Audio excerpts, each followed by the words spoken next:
భక్తి ఛానల్కు స్వాగతం.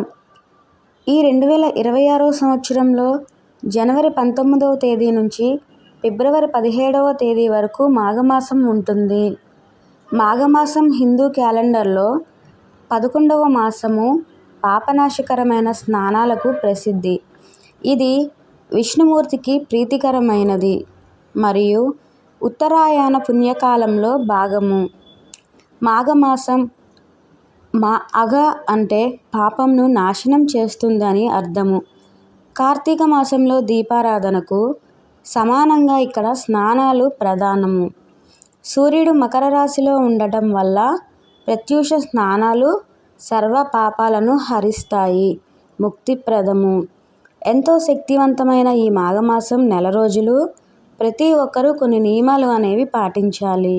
తద్వారా మీ ఇంటికి భోగభాగ్యాలు సిద్ధిస్తాయి. మాఘమాసం నియమాలు, పూజా విధానం గురించి ఈ వీడియోలో తెలుసుకుందాము. ముందుగా ఈ వీడియోకి ఒక లైక్ కొట్టి ఓం నమో వెంకటేశాయ అని కామెంట్ చేయండి. జనవరి 19 నుంచి ఫిబ్రవరి 17 వరకు మాఘమాసం ఉంటుంది. కార్తీక మాసంలో నది స్నానానికి ఎంతటి విశిష్టత ఉంటుందో మాఘస్నానానికి కూడా అంతే విశిష్టత అనేది ఉంటుంది. కాబట్టి ఈ మాఘమాసంలో ప్రతి ఒక్కరూ ఒక్కసారైనా నదీ స్నానం అనేది చేయాలి. ఈ నెలలో నదీ స్నానాలు చేస్తే సకల పాపాలు తొలగిపోతాయి, జన్మజన్మల అదృష్టం అనేది వరిస్తుంది. ఈ మాఘమాసం నెల రోజులు ఆ శ్రీ మహావిష్ణువు జల రూపంలో నివసిస్తాడట. కాబట్టి ఈ అద్భుతమైన అవకాశాన్ని ఎవరూ వదులుకోకండి. అయితే నదిలో స్నానం చేయలేని వారు ఇంట్లో స్నానం చేసేటప్పుడు నీళ్ళల్లో కొంచెం పసుపు వేసుకొని స్నానం చేయండి. విశేషమైన పుణ్య ఫలితం అనేది కలుగుతుంది. అలాగే నీటిలో నువ్వులు వేసుకొని స్నానం చేస్తే మీ జీవితంలో ఉన్న జాతక దోషాలు అన్నీ కూడా తొలగిపోతాయి, విపరీతమైన అదృష్టం అనేది కలిసి వస్తుంది. అలాగే ఈ మాఘమాసం నెల రోజులు సూర్యుడు రాకముందే స్నానం అనేది చేయాలి. అయితే పొరపాటున కూడా సూర్యుడు వచ్చిన తర్వాత స్నానం చేయమాకండి. ఇలా చేయడం వలన పుణ్యాన్ని కోల్పోతారు. ముఖ్యంగా ఈ మాఘమాసం నెల రోజులు చలినీటితోనే స్నానం చేయాలి. ఒకవేళ ఆరోగ్యం సరిపడని వారు ఎవరైనా ఉన్నట్లయితే వారు మాత్రం గోరువెచ్చని నీటితో స్నానం చేయవచ్చు. ముఖ్యంగా ఈ నెలలో స్నానం చేసేవారు ప్రతి ఒక్కరూ కూడా స్నానం చేసేటప్పుడు ప్రయాగ అని 3 సార్లు అనుకుంటూ మనసులో స్నానం చేయండి. జన్మజన్మల పాపాలన్నీ తొలగిపోయి విపరీతమైన లక్ష్మీ కటాక్షం అనేది కలుగుతుంది. అలాగే ఈ మాఘమాసం నెల రోజులు ఇంటి ముందు బియ్యపు పిండితో ముగ్గు వేసుకోండి. అలాగే ఇంటి ముందు ముగ్గు వేయడం వలన లక్ష్మీదేవి మీ ఇంట్లోకి త్వరగా అడుగు పెడుతుంది. ప్రతి ఒక్కరూ కూడా ఉదయాన్నే సూర్యునికి ఆర్ఘ్యం అనేది సమర్పించి నమస్కారం చేసుకోండి. ఈ మాఘమాసం నెల రోజులు కూడా సూర్యునికి నమస్కారం చేసుకోవడం వలన జాతక దోషాలు అన్నీ, అనారోగ్య సమస్యలు కానీ ఏమైనా ఉన్నట్లయితే అవన్నీ తొలగిపోతాయి. మీకు మంచి రోజులు అనేవి ప్రారంభమవుతాయి. అలాగే ఈ మాఘమాసం నెల రోజులు కూడా ఆహార నియమాలు అనేవి పాటించాలి. ఈ మాఘమాసం నెలలో మాంసాహారాన్ని, ఉల్లిని మరియు ముల్లంగి దుంపను తినకూడదు. అలాగే ఈ మాఘమాసం నెల రోజులు కూడా ముఖ్యంగా నువ్వులు, పెసరపప్పు, ఆకుకూరలు అనేవి ఎక్కువగా తినాలి. ఈ పవిత్రమైన మాఘమాసం నెలలో వెండి పాత్రలు మరియు ఇత్తడి పాత్రలనే కొనకూడదు. ఇక ఈ మాసంలో వచ్చే శుక్రవారం నాడు లక్ష్మీదేవిని పూజిస్తే అతి త్వరలోనే మీరు ధనవంతులవుతారు. ఇక ఈ నెలలో తప్పనిసరిగా తులసి కోటను పూజించాలి. ఈ మాఘమాసంలో తులసిదేవిని పూజిస్తే లక్ష్మీదేవి ఎంతో సంతోషించి మీ ఇంటిపై కనకవర్షం అనేది కురిపిస్తుంది. తులసి కోటకు నమస్కారం చేసుకొని 5 ప్రదక్షిణాలు చేయండి. అయితే ప్రతిరోజు తులసిని పూజించలేని వారు తులసి చెట్టుకు 1 చెంబుడు నీళ్లు పోసి నమస్కారం చేసుకోండి, ప్రదక్షిణలు చేయండి చాలు. ఇక పట్టిందల్లా బంగారం అవుతుంది. ఈ నెల మొత్తం కూడాను ముఖ్యంగా సూర్యభగవానుడికి, ఆ విష్ణుమూర్తిని మరియు శివుడిని పూజించాలి. ఈ నెలలో సూర్యభగవానుని పూజిస్తే జాతక దోషాలు తొలగిపోతాయి. అనారోగ్య సమస్యలు అనేవి దరిచేరకుండా ఉంటాయి.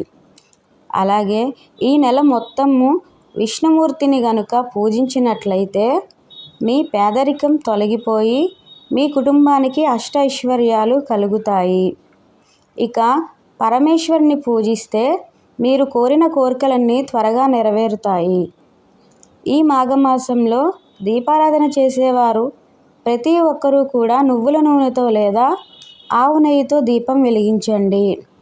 నువ్వుల నూనెతో దీపం వెలిగించడం వలన శని దోషాలు అనేవి తొలగిపోతాయి. అలాగే ఆవు నెయ్యితో దీపం వెలిగించడం వలన అష్టైశ్వర్యాలు, ఆయురారోగ్యాలు కలుగుతాయి. ఈ నెల మొత్తం కూడా వీలైనంతగా రావి చెట్టును పూజించండి. రావి చెట్టులో విష్ణుమూర్తి నివసిస్తాడు. రావి చెట్టుకు ప్రదక్షిణలు చేసి నమస్కారం చేసుకుంటే ఎలాంటి కోరికలైనా సరే వెంటనే నెరవేరుతాయి. ఈ మాఘమాసం నెల మొత్తంలో రావి చెట్టు నీడలో నిల్చున్నా సరే జాతకంలో ఉన్న దోషాలన్నీ వెంటనే తొలగిపోతాయి. అంతటి అద్భుతమైన శక్తి రావి చెట్టుకు ఉంటుంది.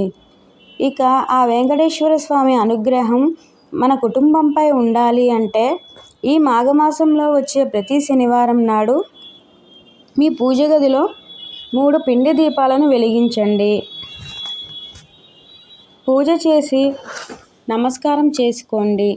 ఇక ఆ కలియుగ వెంకటేశ్వర స్వామి యొక్క ఆశీర్వాదం అనేది మీపై కలుగుతుంది. ఇక మీ కష్టాలు అన్నీ కూడా అతి త్వరలో తొలగిపోతాయి. ఇక కటిక పేదరికంతో బాధపడేవారు ఈ మాఘమాసంలో ఏదో ఒక శుక్రవారం నాడు ఆ లక్ష్మీదేవి యొక్క చిత్రపటానికి యాలకుల మాలను సమర్పించండి.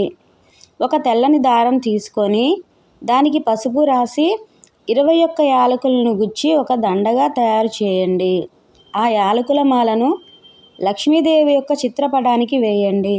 ఇలా చేయడం వలన మీ సంపద అనేది పెరుగుతుంది. అనుకోని ధనలాభం అనేది కలుగుతుంది. మీ ఆర్థిక పరిస్థితి అనేది కూడా చాలా త్వరగా మెరుగుపడుతుంది. ఈ మాఘమాసంలో వచ్చే ప్రతి ఆదివారం నాడు కూడా ఒక రాగి చెంబు తీసుకొని దాని నిండా నీటిని నింపి దానిలో 2 ఎర్ర పుష్పాలను వేసి సూర్యభగవానునికి ఆర్ఘ్యం సమర్పించండి. ఇలా ప్రతి ఆదివారం చేయడం వలన మీ మనసులో ఉన్న కోరికలన్నీ కూడా త్వరగా నెరవేరుతాయి. ఇక ఎవరైతే నరదృష్టితో బాధపడుతున్నారో అలాంటి వారు ఈ మాఘమాసంలో మీ ఇంటి ముందు ఒక గుమ్మడికాయను కొట్టండి. గుమ్మడికాయ లక్ష్మీ స్వరూపం కాబట్టి గుమ్మడికాయను కొట్టుకుంటే మీ ఇంటికి ఉన్న నరదృష్టి, నరఘోష అనేవి తొలగిపోతాయి. ఇక ఈ మాఘమాసంలో వచ్చే ప్రతి సోమవారం నాడు కూడా మీ ఇంటికి దగ్గరలో ఉన్న శివాలయానికి వెళ్ళి ఆ శివలింగానికి నీటితో అభిషేకం చేయండి. ఆ శివయ్య వెంటనే కరుణించి మీ తలరాతనే మార్చేస్తాడు. మీ కష్టాలన్నీ వెంటనే తీరిపోతాయి. ఇక ప్రత్యేకంగా ఈ మాఘమాసం నెలలో ప్రతి ఒక్కరూ కూడా ఒక శంఖాన్ని తీసుకువచ్చి మీ పూజ గదిలో పెట్టుకోండి. అలా చేయడం వలన ఆ లక్ష్మీదేవి అనేది మీ ఇంట్లో స్థిర నివాసంగా ఉండిపోతుంది. అలాగే మీ జీవితంలో ఏమీ లేని స్థాయి నుంచి ఒక గొప్ప స్థాయికి ఎదగాలి అంటే ఈ మాఘమాసంలో కుబేర యంత్రాన్ని తీసుకొచ్చి మీ పూజ గదిలో ఉత్తర దిశలో పెట్టుకోండి. ఇక వద్దన్నా సరే మీ ఇంటికి డబ్బు వస్తూనే ఉంటుంది. అలాగే వాస్తుశాస్త్రంలో ఈశాన్యానికి చాలా ప్రాముఖ్యత ఉంది. ఈశాన్యంలో ఈశ్వరుడు నివసిస్తాడట.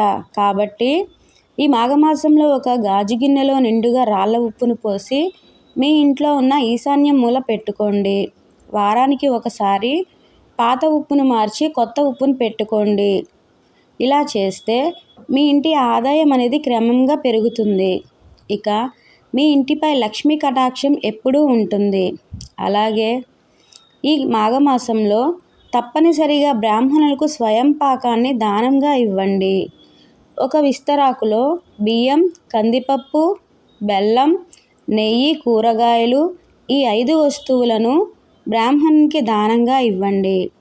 వారి ఆశీర్వాదాన్ని తీసుకోండి. ఇలా చేయడం వలన మీ భవిష్యత్తులో ఎలాంటి ఆపదలు లేకుండా మీ ఇంటికి శుభ ఫలితాలు కలుగుతాయి. అలాగే ఈ నెలలో ఒక్కసారైనా సరే గోమాతకు ఆహారం అనేది తినిపించి నమస్కారం చేసుకోండి. గోమాతలో ముక్కోటి దేవతలు కొలువై ఉంటారు కాబట్టి గోమాతకు పచ్చిగడ్డి లేదా అరటిపండు తినిపించడం వలన మీరు అనుకున్న పేదరికం తొలగిపోయి అతి త్వరలోనే అప్పర కుబేరులు అవుతారు.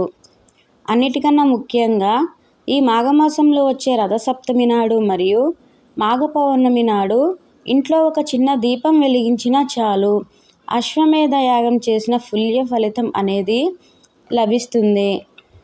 ముఖ్యంగా ఈ మాఘమాసం నెలంతా బ్రహ్మ ముహూర్తంలో గనక పూజ చేసినట్లయితే మీ పూజకు రెట్టింపు పుణ్య ఫలితం అనేది లభిస్తుంది. ఇక సంతానం కోసం ఎదురు చూసేవారు ఈ మాఘమాసంలో కృష్ణుడిని ఎక్కువగా పూజించండి. కృష్ణుడిని తామర పువ్వులతో పూజించినట్లయితే మీకు అతి త్వరలోనే సంతాన భాగ్యం అనేది కలుగుతుంది. పద్మపురాణం ప్రకారం ఈ మాఘమాసంలో ప్రతి ఒక్కరూ కూడా తప్పనిసరిగా కొన్ని దానాలు అనేవి చేయాలి. మాఘమాసంలో అత్యంత శక్తిమైన దానము తిలదానము. తిలదానము అంటే ఈ మాఘమాసంలో ఎవరికి అయినా సరే నల్ల నువ్వులను దానంగా ఇస్తే స్వర్గలోక ప్రాప్తి అనేది కలుగుతుందట. అలాగే ఈ మాఘమాసంలో ఒక్కసారైనా సరే పేదలకు అన్నదానం అనేది నిర్వహిస్తే సర్వ పాపాలు అన్నీ తొలగిపోయి సకల శుభాలు కలుగుతాయట. మాఘమాసం హిందూ క్యాలెండర్లో 11వ మాసం పాపనాశకరమైన స్నానాలకు ప్రసిద్ధి. ఇది విష్ణుమూర్తికి ప్రీతికరమైనది మరియు ఉత్తరాయణ పుణ్యకాలంలో భాగము. మాఘమాసము పాపం నాశనం చేస్తుందని అర్థము.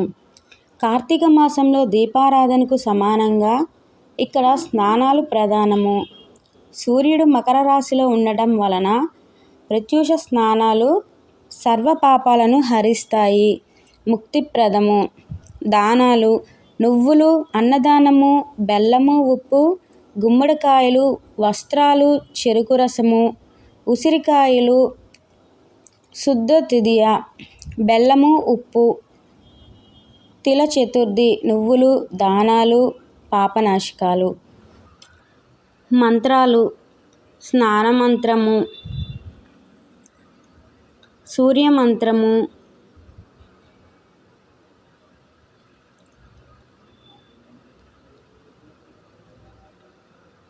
మరొకటి ప్రాప్త స్నాన కరోమ్యే మాఘే పాప వినాశనం. ఈరోజు జనవరి 18, 2026 కాబట్టి మాఘమాసం రేపు జనవరి 19 నుంచి ప్రారంభమవుతుంది. మొత్తం 30 రోజులు పూజా నియమాలు, స్నానాలు, దానాలు పాటించవచ్చు. మాఘమాసంలో వచ్చే ముఖ్య పండుగలు: వసంత పంచమి, మాఘశుద్ధ పంచమి, సరస్వతీదేవి ఆరాధన, విద్యారంభానికి ముహూర్తము.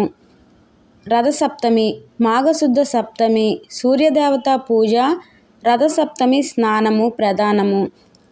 మాఘ పౌర్ణమి, పూర్ణచంద్రుడి నదీ స్నానాలు, సత్యనారాయణ వ్రతము. ఈ మాఘమాసంలో వచ్చే ముఖ్య తిథులు వచ్చేసి మాఘశుద్ధ విధియ, బెల్లము, ఉప్పు దానము. మాఘశుద్ధ చతుర్థి లేదా చవితి, తిలదానము, గరుడ సేవ, తిరుపతి. మాఘశుద్ధ దశమి, కుంభ సంక్రమణము, ముక్కోటి స్నానము.